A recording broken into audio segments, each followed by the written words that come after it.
And while Lani is coming on, I would like to tell her a bit about her and introduce her to you. But I've met Lani on this quest here to coach millions more, and I've been interacting with her and holding sessions together in different occasions. And I've met Lani as a very structured person. I feel, when you have Lani on your side, you are ready for anything that can come towards you. She's so prepared that, I am really, taking my hat off in respect to that. And I'm very happy to have you here today, Lani. Thank you so much for holding this space for everybody. I'm so excited to be the first one on deck. And today I'm going to cover failure preparedness. Now, you've experienced failure, I've experienced failure, and we're all going to experience failure in the future, right? And failure is, I want to give the context of failure, where I'm coming from, the way I think about it. So I want to remove the stigma, right? There's a stigma around the word failure. And I want to say that failure is not like this negative blemish we carry around with ourselves, right? That brings shame and humility to us, but rather it's a filter that you create for yourself. And just as you've created it, you can change it. And that's the amazing thing.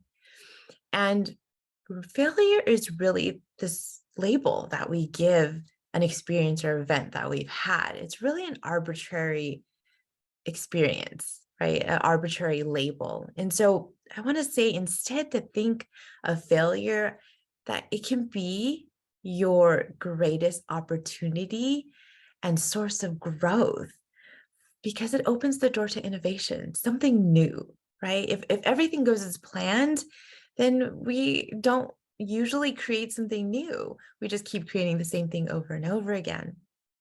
And so you get to learn here today with me how to use these past experiences to set the foundation for failure preparedness, right? Now, I want to preface that by saying failure preparedness doesn't mean you don't fail. It prepares you. You expect to fail, but how are you going to handle that, right? So I'm going to tell you a little bit about my story, and then I'm going to go into what did that look like in my own life as I've refined the process through many failures. So I learned early on that there wasn't a lot of room in my family for embarrassment. It was a feeling of discomfort and something that my parents quickly wanted to get rid of, however that looked. And so I remember being around 10, 11, 12 years old, playing on a basketball team. And there was a group of girls who on another team who complained that I had been using foul language on the court, which was completely untrue. And so my mom was told this. And I said, that's not true. Like, I absolutely did not say any of that. Her reaction, though, was really to get rid of the embarrassment as quickly as possible. So I was told I needed to call these girls up and apologize one by one. Instead of backing me up, my mom just kind of told me, sacrificial lamb, here you go. And to me, it was such a humiliating experience because my mom did not back me up. And it wasn't that I had to apologize, but it was the manner with which it was done. So I always had this feeling like I need my parents' approval. And so I really made it a goal of mine to be a high achiever. So by the time I was in high school, I didn't start off as a high achiever, but I was like the athlete. I was popular. I volunteered in school. I was involved in school, and I had a good looking boyfriend to boot who was popular. And so, it was like the epitome of the high school person you wanted to be. I applied to college my senior year in high school, and I wanted to be a cardiologist, and I got into one of the colleges with the top 10 ranked medical schools. And I was so proud of myself. Come fall, I enter into college. And instead of being like this amazing superstar, I am now average. Everyone around me is like me or better.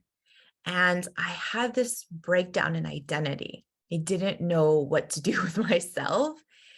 And it came out as failure, complete failure, literally F's when I went through my courses my freshman year. Half of my classes, I would say I failed my freshman year. And that was hard enough. Then I come home for the summer and all my mom's friends are asking me, so how did college go? And I was like, not so great. What are you doing this summer? Summer school. Why? The dreaded question, because I failed my classes, right? And it was so impactful to me, and I never wanted to be there again. But I really didn't know what to do with myself. I had no failure plan. I had no failure preparedness. Fortunately, my sophomore year, my roommate at the time was a new Christian believer. I had been kind of jaded in my faith, but we took this journey together and we got really involved with church and youth group. And I really started to talk about my values, my vision for my future.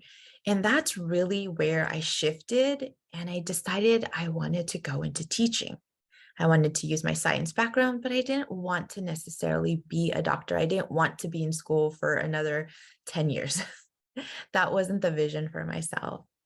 And so I just took that as my springboard, and I actually ended up graduating college early, and I started making money earlier than I expected. And by the time I was 23, I was making a little bit as a teacher, and I had a rental property and I was collecting rent. And I was like, oh, this is not what I envisioned for myself, but this is an amazing life that I would not have been here if I had gone down the planned route.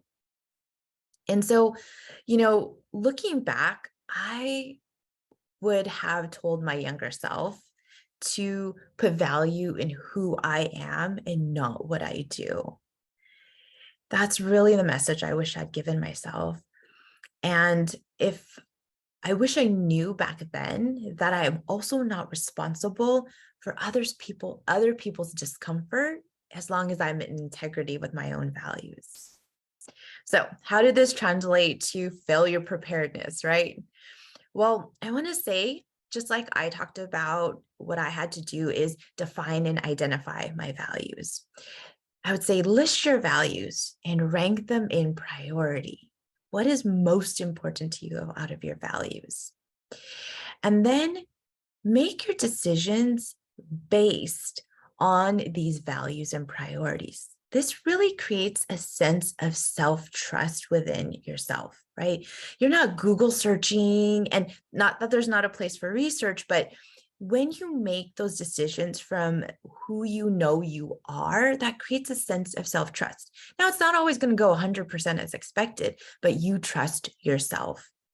And then I would say this also creates a sense of self-efficacy. Who are you, right? And when you commit to your values, when you honor your values, right? Not tell other people about them, but honor them for yourself, right? You look over them, you review them. They're in the forefront of your mind, right? You honor your values and who you are, and you really start to form your self-identity. And then you plan your failure preparedness. What does this look like? List your high quality thoughts about yourself, about your qualitative qualities, right? And you're going to base them on these values that you have created, right? So the difference about that for me would be like, people feel connected, right? When I talk with them. I love to connect people versus, I think I connected 10 people today. right? And that's what gives me a sense of achievement. It's really based on myself, right? Versus what I give to other people, right? That qualitative result versus your quantitative result. Really celebrate those and keep a record of these. It can sound a little silly if you're not used to journaling, but it is so important because this is the story that you tell yourself each and every day. This is what runs through your mind each and every day. When you honor your stories and you take the time to revisit them, it's like looking in an album, a scrapbook, right? What is it that you want to remember about yourself? And I would say, look through the failures that you have worked through, honor those, celebrate what you learned through that. And I love to do this. I coach a lot of parents. I love to do this with parents and encourage them to do it because my kids love to look through my yearbooks, probably because they like to make fun of my 80s fashion, but they also love to hear my stories and they love to connect with me over like when I was in high school, when I was in middle school. It's so entertaining. And just like I wish I would have known certain things in the past, I get to pass that on to my kids. I get to give them failure preparedness. But also when I teach them, I learn, right? When we teach, we learn so much in ourselves. And so when we keep reading them that storybook, when we keep that record, when we go through our scrapbook with them, it really creates those neural connections as we do this over and over again. And then I would say, the second part or the third part of this is create safety and comfort for yourself now, not in the moment. Because when we're in the moment, we don't always make great decisions, but ahead of time, right? When you are talking to a friend or if you have a child, what does it look like to comfort them and give them safety? What do you want that experience to be like? Plan ahead of time, right? So is it music? Do you like tea? Do you like hugs? Like hugs, I go to my youngest daughter. I already know how to get that comfort and that safety. Affirmations, my husband. And when I know I'm tossing around an idea that I feel unsure about or has gotten some criticism, my two oldest kids are wonderful at that. That's where I find my safety and my comfort, right? So what does that look like for you? The fourth part of this process of planning is know your triggers for failure. Is it a thought, an emotion, an action, a result?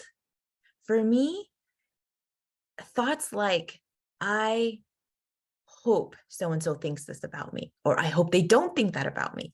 That's a thought. I know that's a trigger that I'm sitting in failure. Or I feel embarrassed. That's an emotion that I know is triggering my sense of failure. I do it even if I'm tired and cranky. That's when I know I'm doing actions out of feeling I'm in failure. Or I don't want to waste my time on this. That's when I know I'm sitting in failure. Now, the last part of this is failure preparedness drills. What does that look like? Two things. You can do role playing.